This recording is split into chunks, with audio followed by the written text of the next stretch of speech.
WSMN, its owners and/or associates.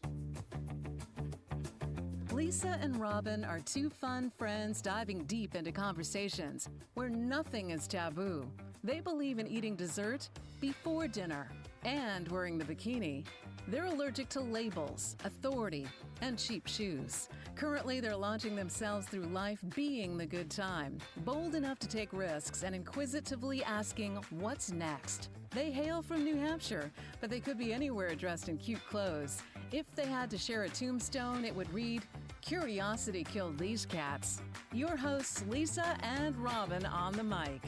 Welcome back to the second hour of Lisa and Robin on the mic. You were listening on WSMN 1590 AM, 95.3 FM. You can watch, stream, and listen on WSMN.live as well as YouTube and Spotify. We are here with Chris Marr from Move You. Welcome to the studio. Thank you. It's good to have you back. I am glad to be back.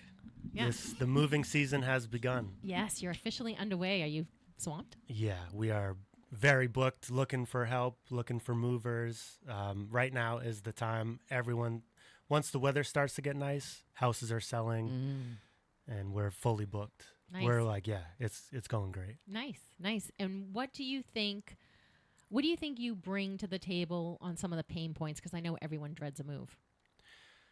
Yeah, so it's one of the most stressful things. I think it comes up anytime someone talks about moving. It's a very stressful thing. It's up there with the top three. And so one, just coming in with a calm demeanor.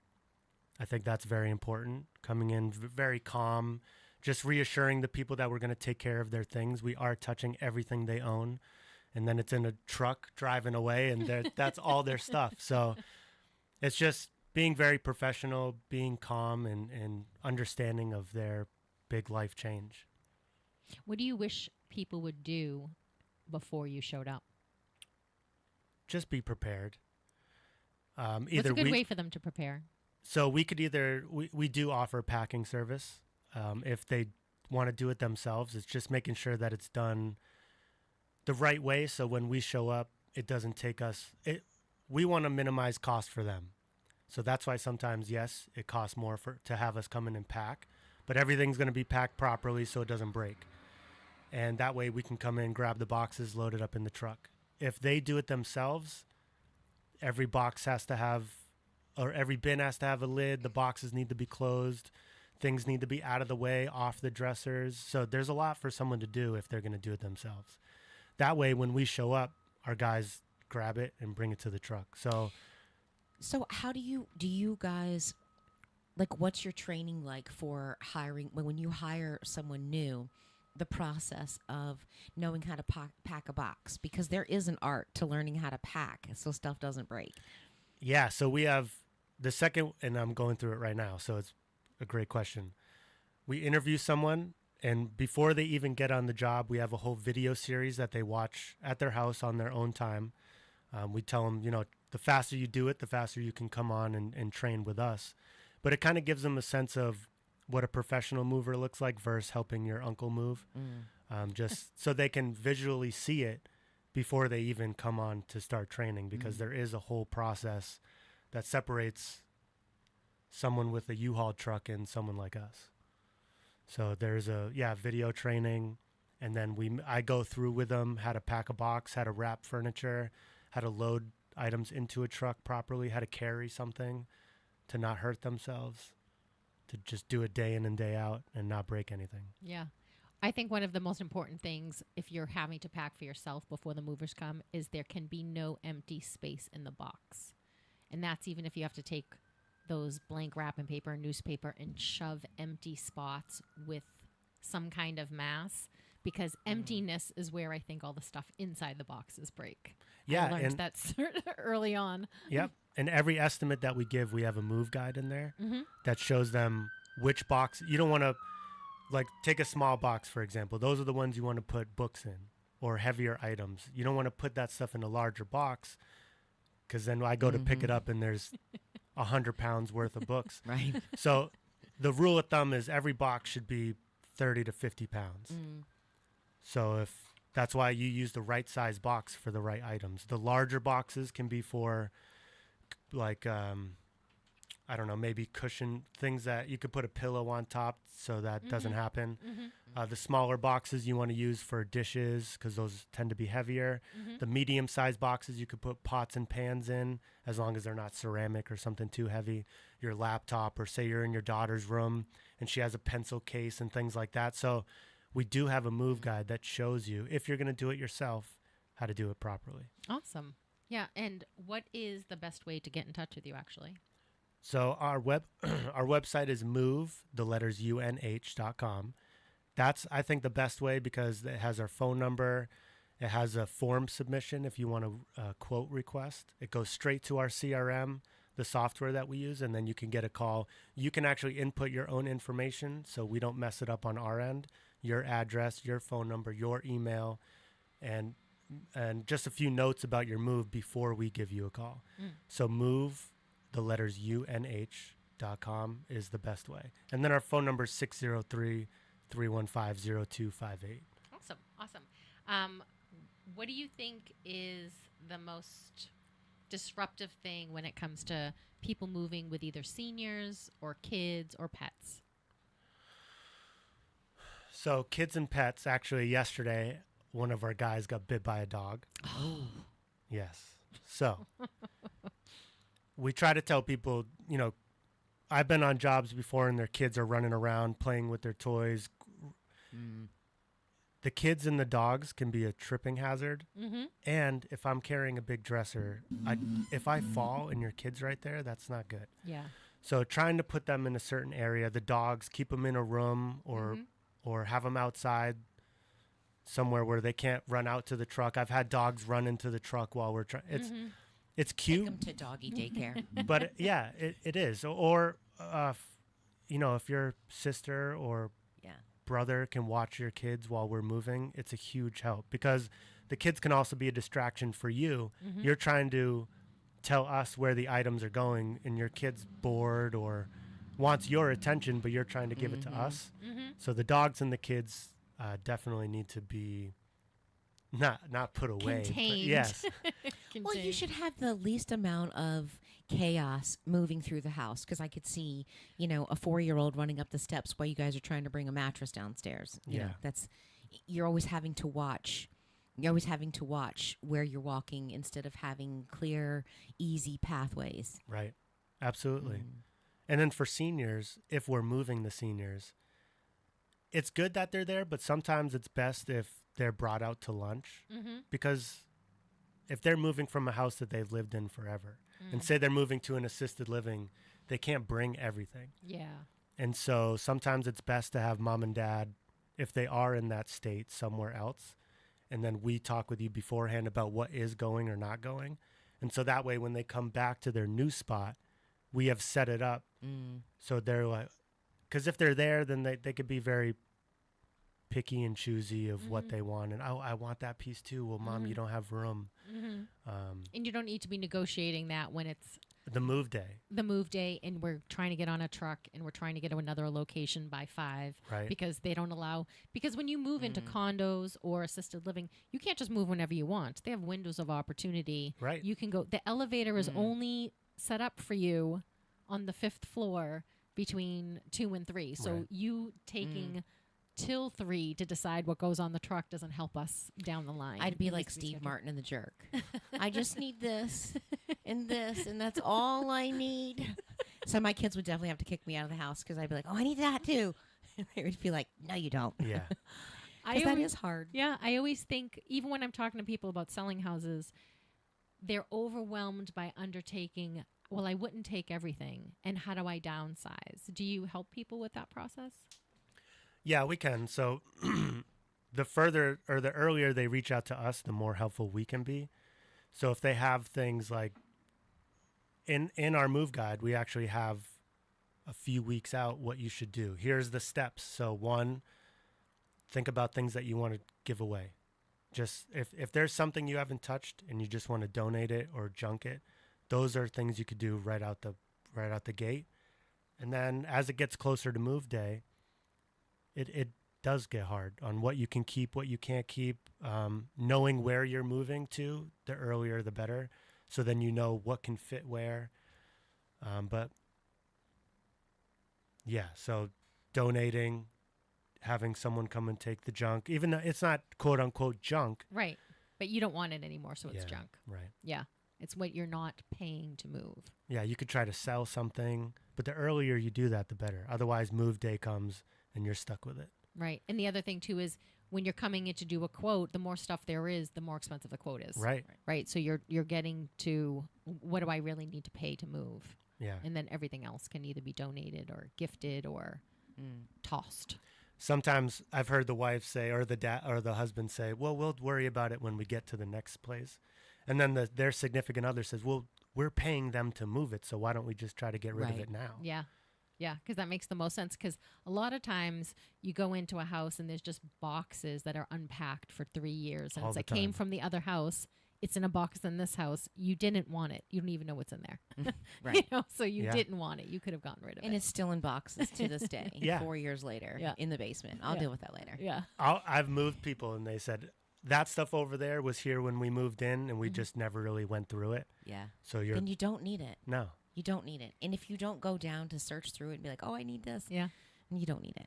I was thinking that the seniors, it's helpful, especially like I even think about this for passing away because I've had my parents pass away and you have to get rid of the stuff in their Yeah. house. And you're like, now there's this at death, there's this emotional connection to something that's there's nothing to be emotionally connected to. Where if you could have weaned down the process so that the next people who take over, or when you move someone into a senior living facility, you're not now having this, well, that's mom's favorite chair, or that's mom's Yeah. favorite plaque, or when you start getting at the end, then you feel overwhelmed to do it all at the last minute as well. Yeah. But as you start getting older, you start thinking, well, does someone want my china, or I don't use this anymore. It's, every stage is like getting lighter and lighter. We need less stuff as we get older, not more. Yeah, and that actually brings up a good point. So I'm a part of a few networking groups, and one of them I've partnered with a communication coach, a realtor, and a financial advisor, and we're doing these small events called Moving Mom and Dad. So to your point, it's having those conversations with mom and dad. It could be a year, 2 years, if you know that they're going to be in a situation. So it's having those conversations before, talking with the financial advisor about what this looks like. Are you going to move into a ADU? That's what they're called, right? Yep. ADU, senior living, or are we going to just right size, downsizing? So we've been doing these small events, and we're actually trying to get more people to attend. Where would be the best place? You come on a radio show, you talk about them. Do you have any ones coming up? Yeah, we actually have one on June 5th, next Thursday. Okay. And that's going to be in Londonderry Mm-hmm. at 25 Orchard Drive. It's right above the Nest Cafe. And What time? I think it's 5:30. Okay. 5:30. Everything is on our Facebook, so I'll make sure to post that today. And if you share it with us, we'll put it out too. Yeah, absolutely. And it's for moving mom and dad. Okay. Having those conversations, and then paired with the group of us, it's just a one-stop shop for them to. That's awesome, Yeah. having to navigate it.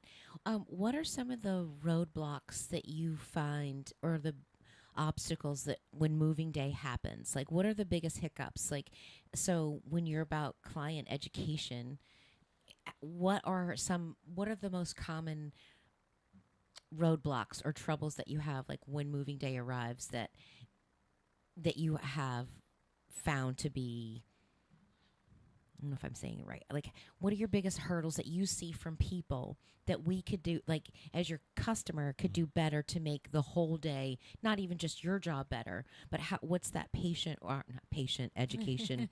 For the experience. Yeah. So Make what are their your experience what are you guys finding to be like when moving days here? You've tried to prep everybody. What do you see as your biggest obstacles, like, to help make it a better transition for you guys and for them? Yeah, so making sure that the pathways are clear. In the winter, if they don't shovel their driveway or their walkways, that could be an issue. That was an issue. And you could tell them as much as you want over the phone, but it's just they have to do it. Right. Otherwise, we get there and our guys are shoveling. You're paying them to shovel for that hour that they're doing it. So it's making sure pathways are clear, if they're going to pack it themselves, to do it the way that we suggest. Otherwise, we get there. If it's not done properly, I've never turned away taking things. But now our guys have to maybe repack it, because if there's a box that maybe isn't filled all the way to the top, or people say, well, I boxed it all myself, but pictures are coming out of the top, that makes it very hard to stack in the truck. Especially if you put something valuable in it. Now it's all of a sudden you're at risk for it being broken because it wasn't packed correctly, and you get the blame for it. Proper labeling, I imagine, would be, having moved a lot, it's like, okay, kitchen, every box has to have a minimum of a label on it. It's going to a room. Yeah. Second floor, third bedroom. I've identified that, even if you put little stickers on the doors, so they know what room to drop into, because you're trying to maximize. I have big, strong, strapping people helping me move. I don't want to do this. I don't want to be bringing the wrong box upstairs. I don't want to be bringing kitchen boxes downstairs. Yeah. That type of thing. Also, I think another thing at the unload, try not to schedule. When we're unloading, we need your attention. We are bringing these things into your home. I need you to let me know where you want them. You can, some people are prepared and put tape on the wall. This is where the bed goes. Yep. This is where the dresser goes. Our memory's pretty good, so we know where these, like if this is your daughter's furniture, we're pretty, if you just say, Nicole's room is up there. Okay, cool. We kind of remember that. So that's fine, but try to be available for us. Like, I've been on moves where people have the cable guy coming at this time, and now you're over there while there's moving day is chaotic. There's 5 of us trying to empty this truck, and where's this go? I don't know. Ask her. Like, well, she's over there. She's busy. Right. So I think making that, or just have someone help you. If your aunt or friend can come over, that's the designated person to help us. Yeah. Now, do you guys store? Do you have the ability to store things for when they pack it up and they can't move in right away? Yeah. But they need to get out of that house because it's sold? Like, do you guys have storage facilities or? Yeah, so we can hold things overnight. We can hold it for a week. We could do temporary storage. If you want, if you just want stuff there and you're like at your house and you don't have an end date, I would probably tell you to bring it somewhere else. But if it's temporary for us, then we could store it up to like 3 or 4 months if needed. Oh, wow. Yeah. That's really good. Wow. You needed that for your house. Oh my gosh. We had to get like 3 pods, 4 pods. For like 3 months. Yeah. June till September. Yeah. It was a long time. It was a long time.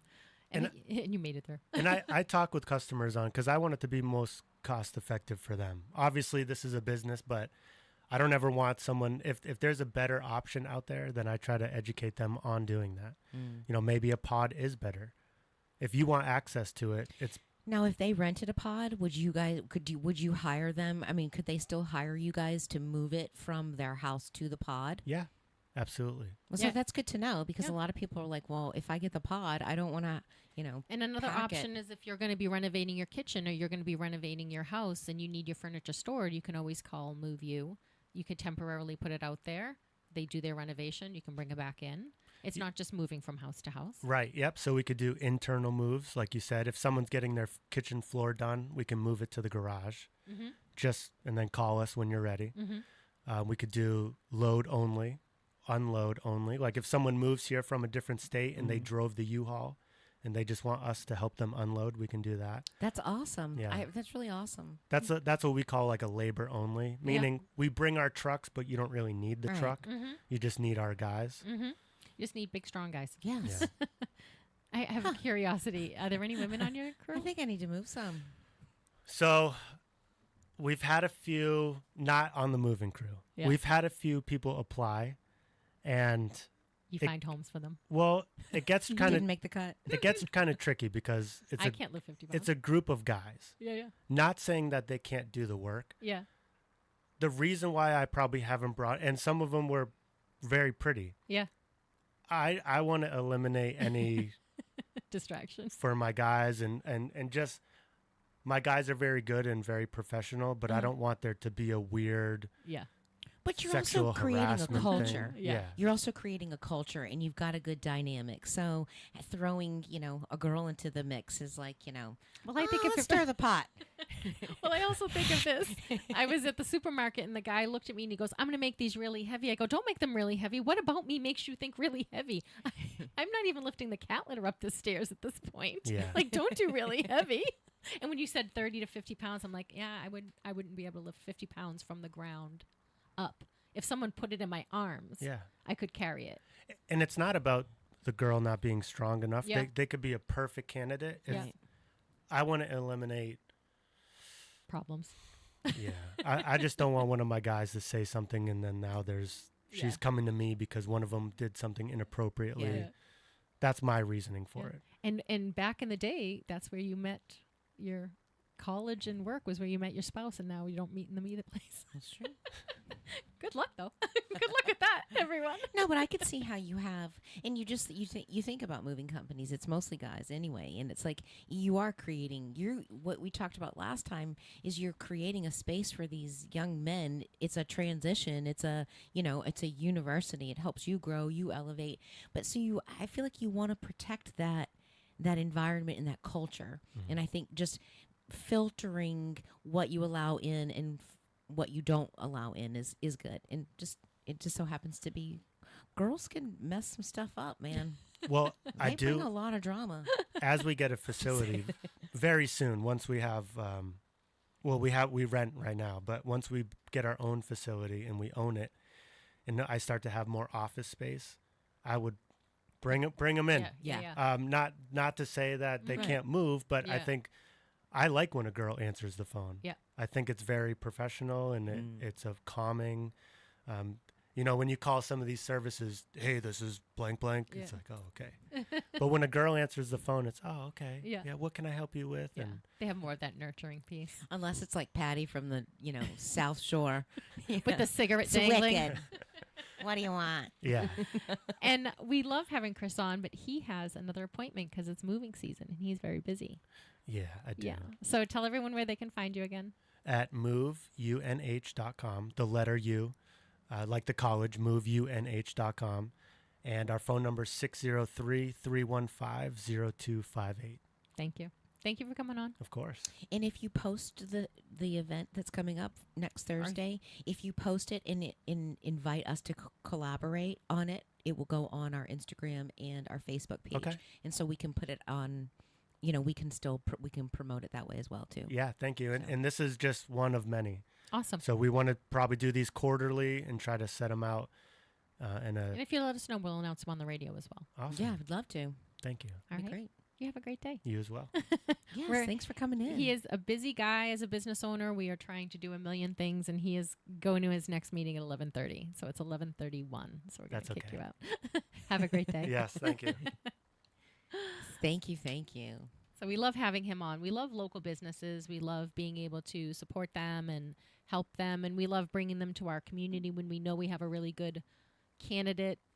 We always talk about the experience. Yes. And so whenever we can bring someone who we know you're in good hands. We feel like you're in very good hands with MoveU. So I love the idea of partnering with, financial planners, investment. It's all it takes so much stress away from, moving. Yeah, and it's not something everyone does every day. I mean, I Right. remember when there was a period I felt like I was moving every year, when I was a teenager. Yes. Have a good one. Thank you so much. And you get kind of good at it, and you get good of like, I'm throwing that away, and I'm not moving a waterbed. What was I thinking? Yes, and yes, you yes, start yes, doing yes, all of that stuff. But then I did get pretty practiced at, okay, every box needs to be labeled. Every place in the house needs to be labeled on where things are going, because you do have, you get all your friends, you're giving them beer and pizza and, And then sending you're them like, off. let's party. Yeah. So when I moved, what I found, like, what helped me is, and even to break it down, is if I just started packing one room at a time, and I'm like, I get all of that done, and then and then the boxes are sitting there. So I feel like I'm not overwhelmed if I don't have boxes sitting in every single room every day and feeling like I've got to go. And I'm like, okay, today I'm going to tackle the dining room. And then you realize, like, man, I have so much stuff. So I tried to, label all the boxes. Dining room, this was dishes, this is pots and pans, like this is books, kids' clothes, winter, blah, blah, blah. But tried to have it set up so it was just organized. And I realized I'm going to get rid of everything that I don't use, everything that's everything that's unnecessary, so I don't have to take it with me. Man, So it doesn't work because we I still think have a lot of there's boxes. Yeah, I think there is a like a mental, almost like a mantra.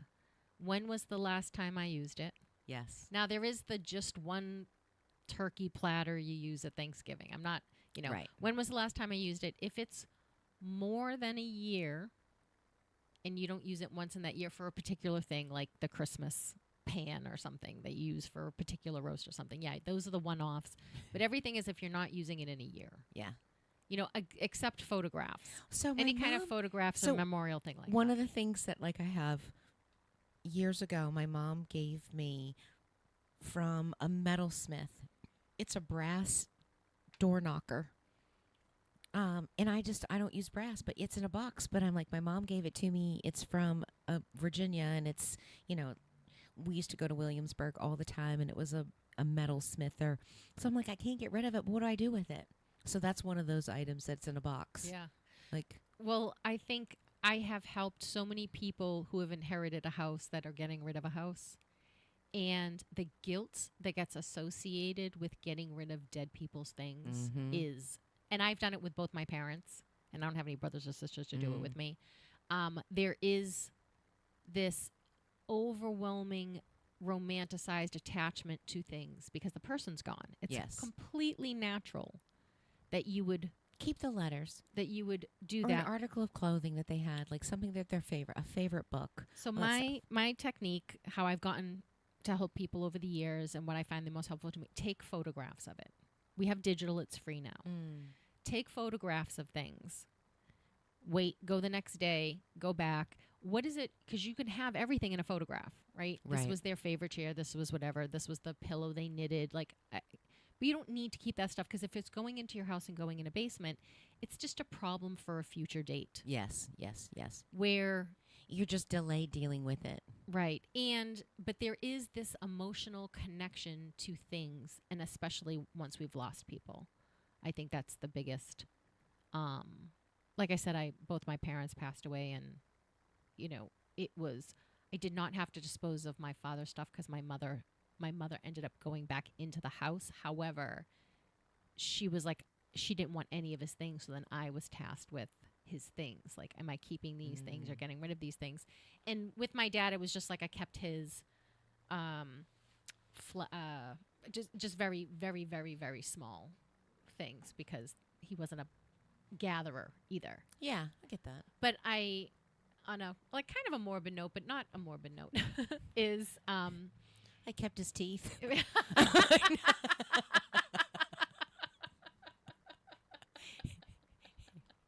Just number 9. Just the front. Now I look like a serial killer. I got teeth in my house. Do not keep the teeth.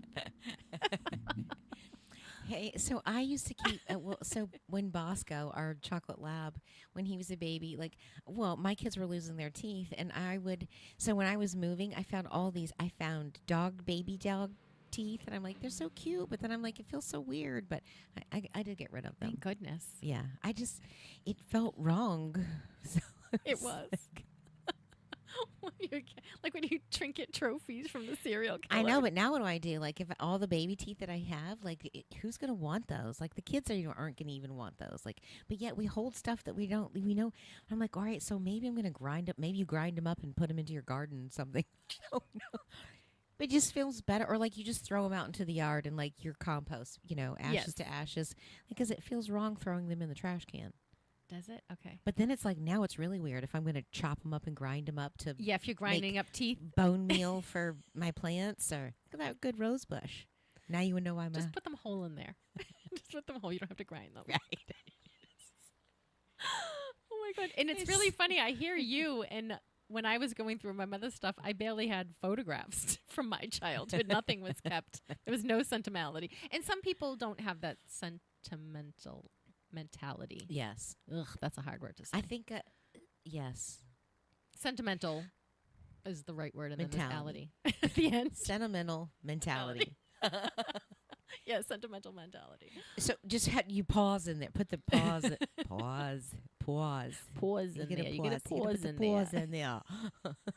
Not the kitten pause, not the puppy pause, but the blank space The pause. Pause.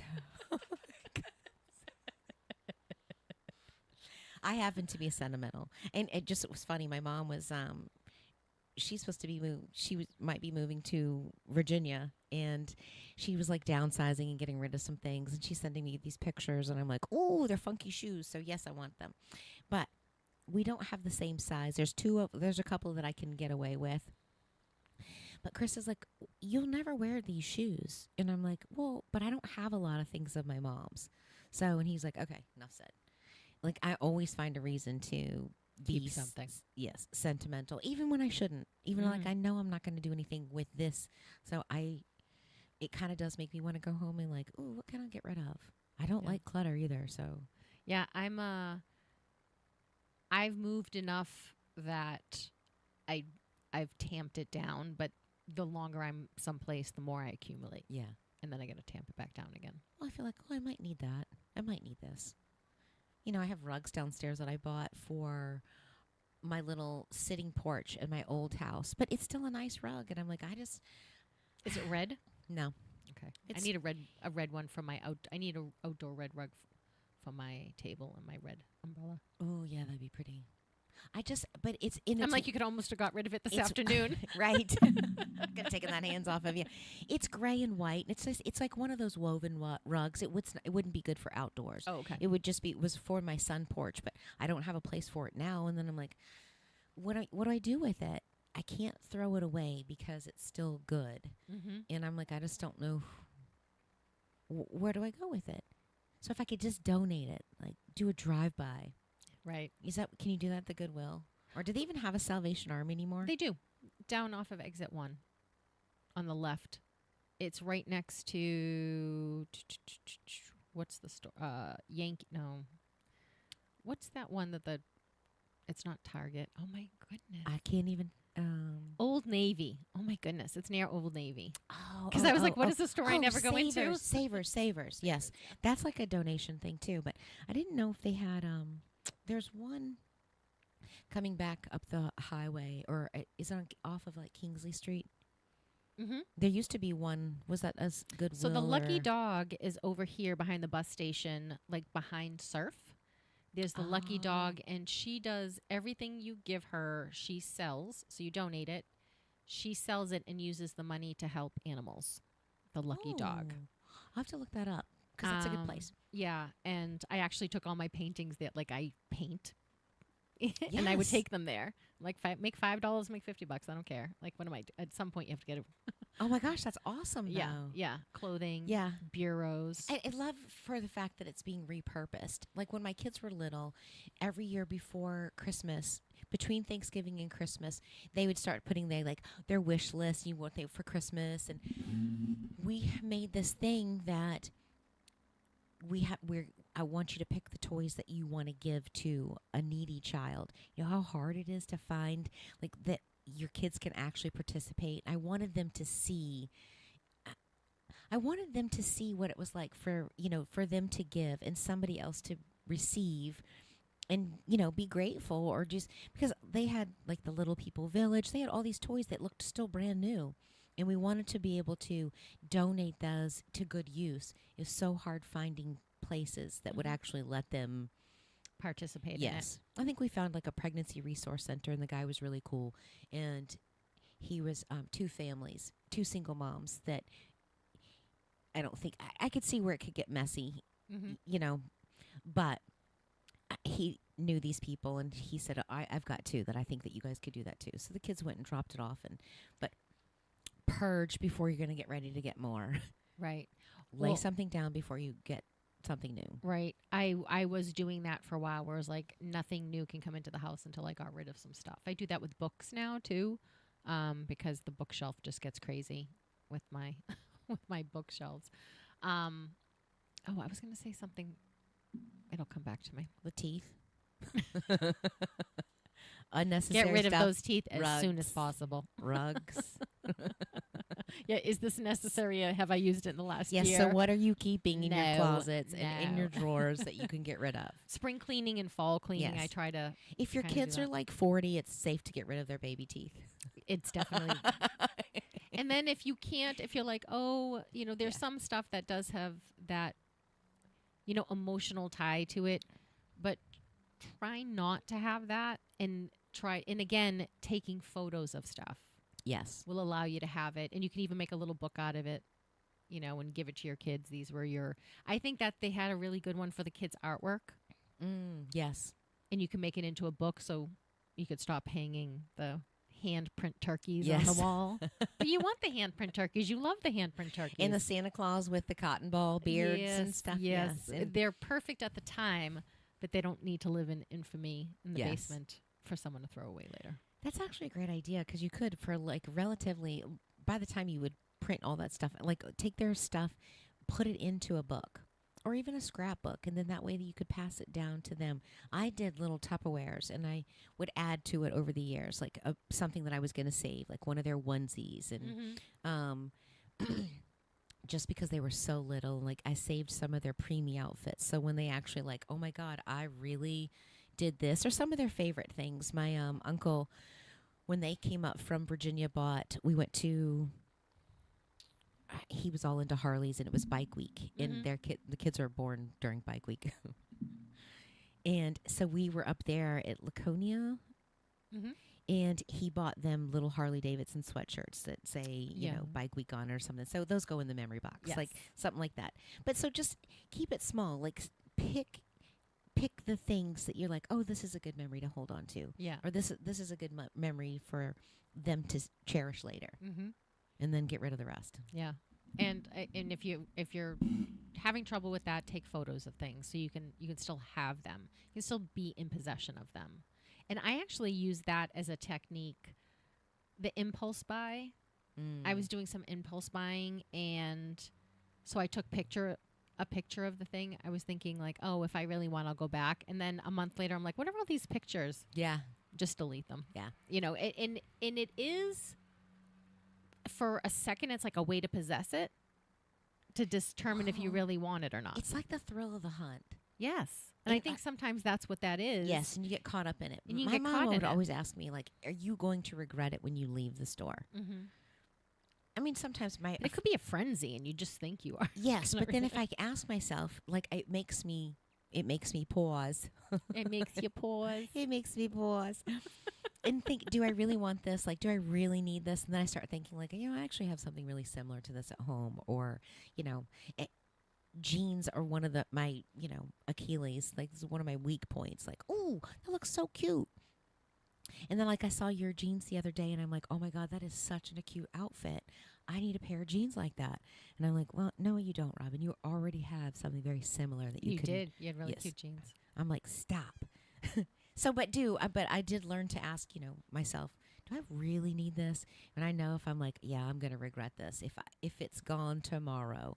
Because I've gone a couple of times. I kept seeing these little tiny solar lamps at Home Goods, and they're adjustable. So you can make them like, up to your shoulder high. So they look like the tall little library lights or something. And then you can take the little rungs out and make them small, like little tiny table lamps. And I was like, they're so cute. They're so cute. And so I'm like, no, I'm going to walk away from it. And then I'm go in there again, and I'm like, I see it. And I'm like, still not yet. And then I went in there, and I was like, today's the day. Yeah, they're calling me. They are. I'm getting them. They're still there. And then I had to drive to 2 other Marshalls to get 2 more because they were in Home Goods at the other ones. So I was like, yeah.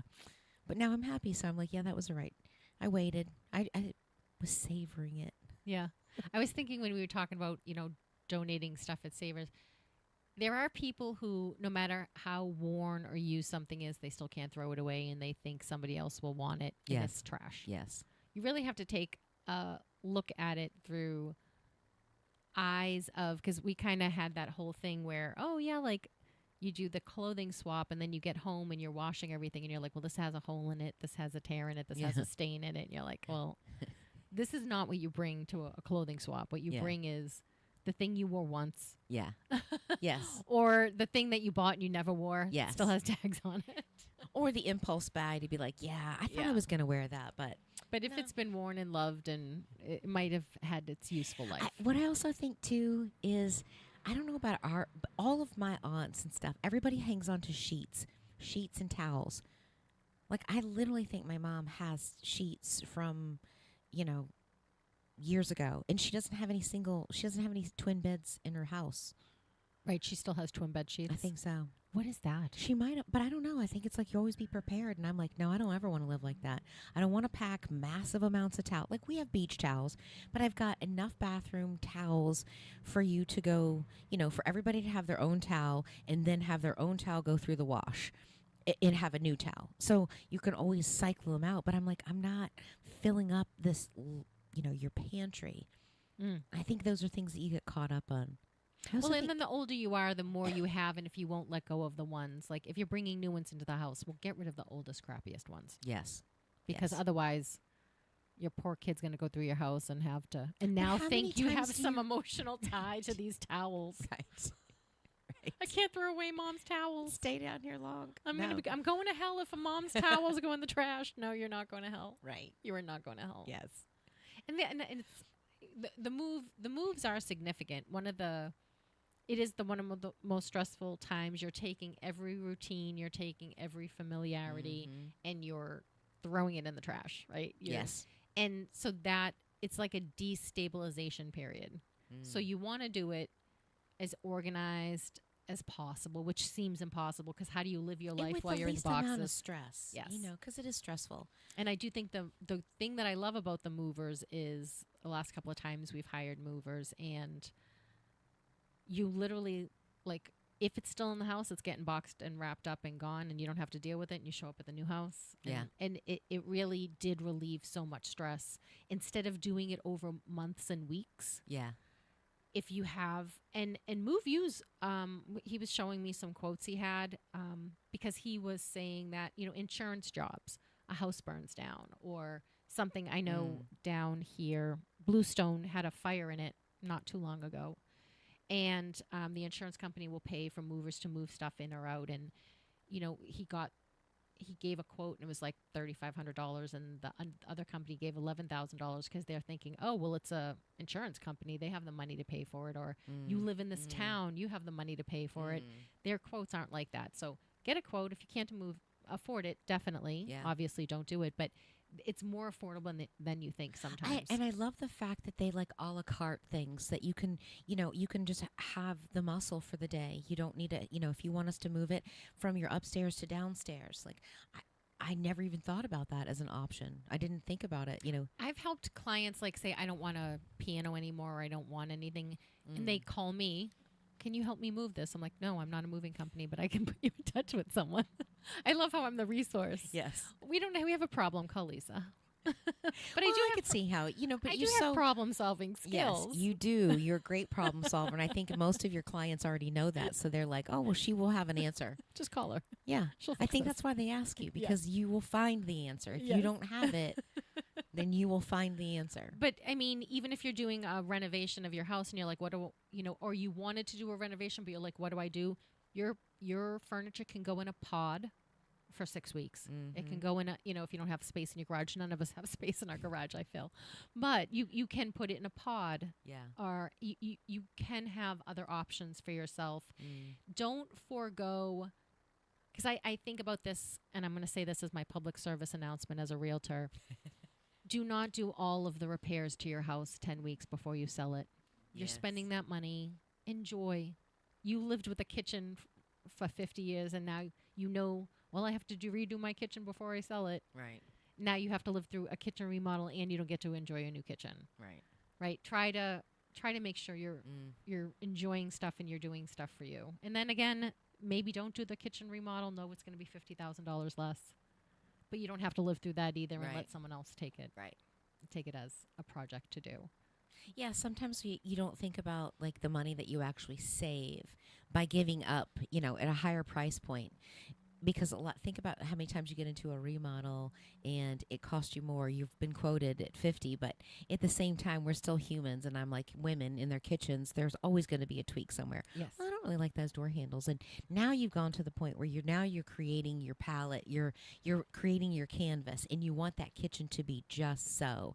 And so you end up spending more money, which it would be less in the long run if you didn't remodel the kitchen, maybe took a lower price on the house, because you don't have the stress, you don't have the money, you're not going over budget. Spend that money, like put that into your new house. Mm-hmm.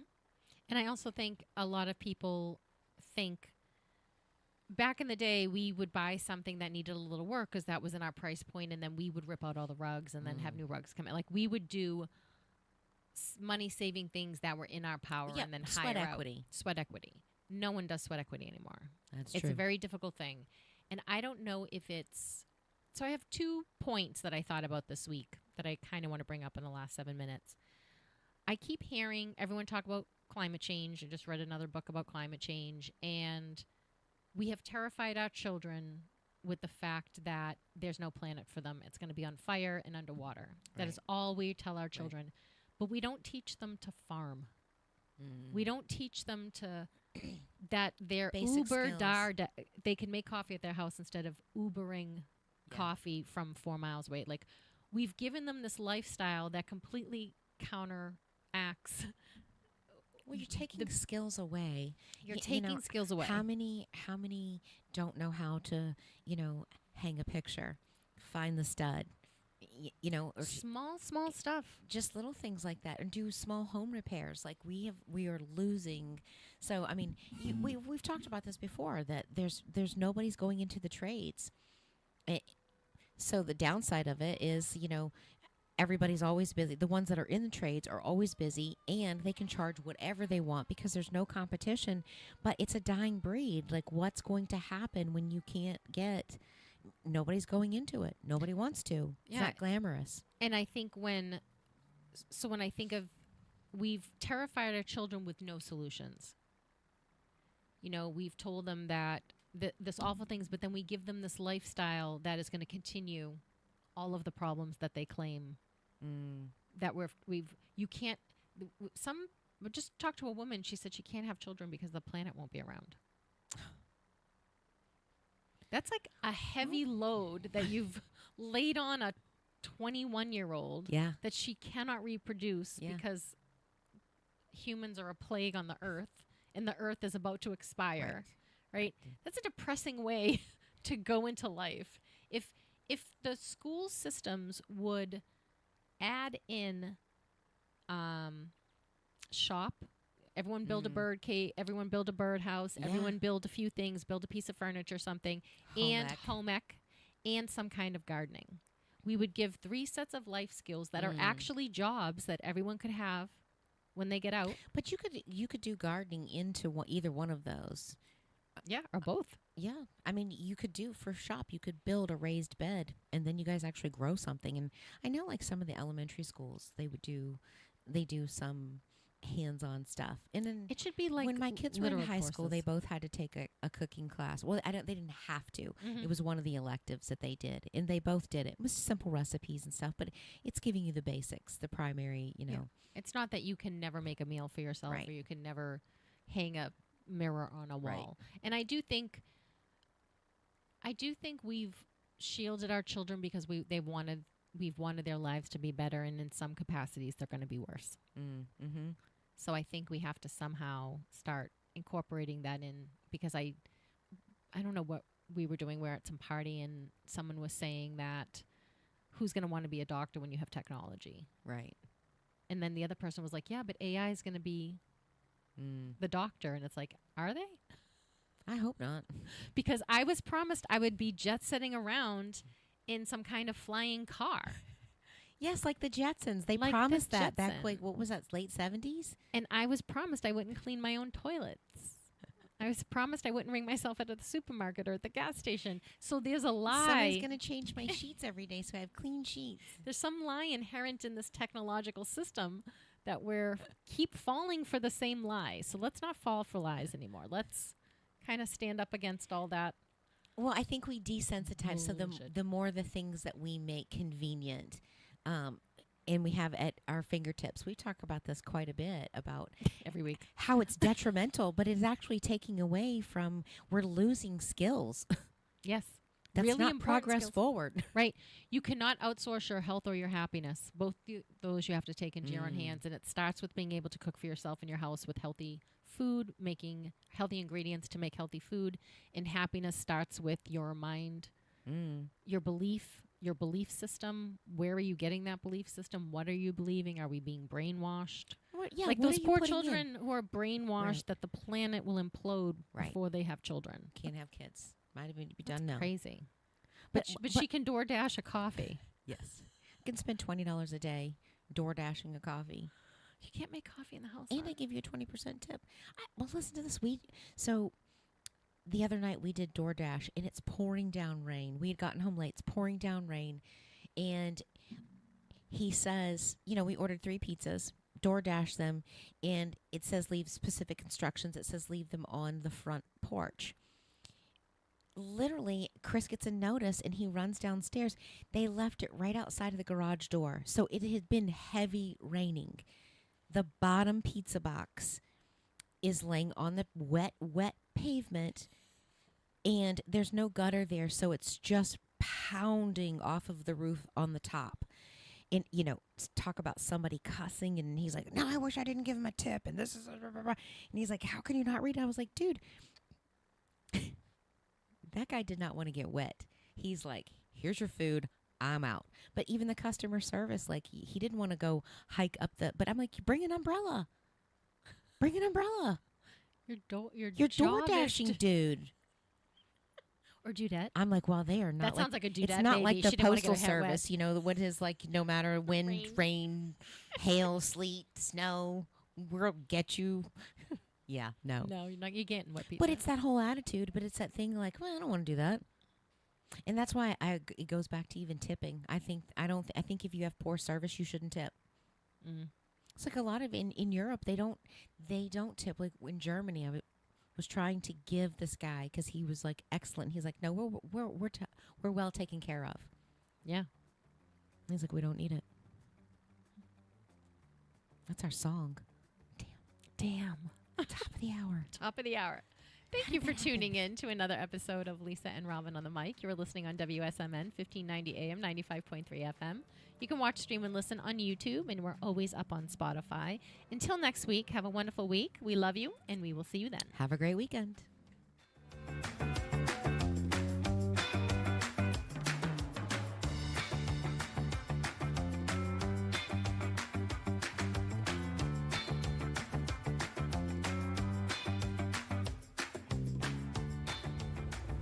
WSMN 1590, WSMN 95.3 FM Nashua. Listen, watch, and stream at WSMN.live.